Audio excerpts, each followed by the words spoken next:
Narayanganj city corporation রাজস্ব উন্নয়ন সহ ১,০৬,৯৯,৭৫,১১১ টাকার বাজেট ঘোষণা করেছেন প্রশাসক। বৃহস্পতিবার দুপুরে নগর ভবন অডিটোরিয়ামে নারায়ণগঞ্জ সিটি কর্পোরেশনের প্রশাসক অ্যাডভোকেট সাখাওয়াত হোসেন খান এই বাজেট ঘোষণা করেন।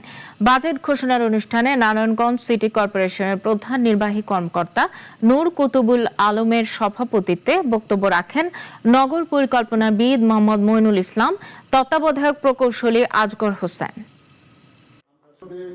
জুন 2026 পর্যন্ত সুখী সমৃদ্ধশালী ব্যবসা যানবাহন ও যন্ত্রপাতি ক্রয়ের মাধ্যমে 2026-2027 অর্থবছরে বাজেট প্রণয়ন করা হয়েছে।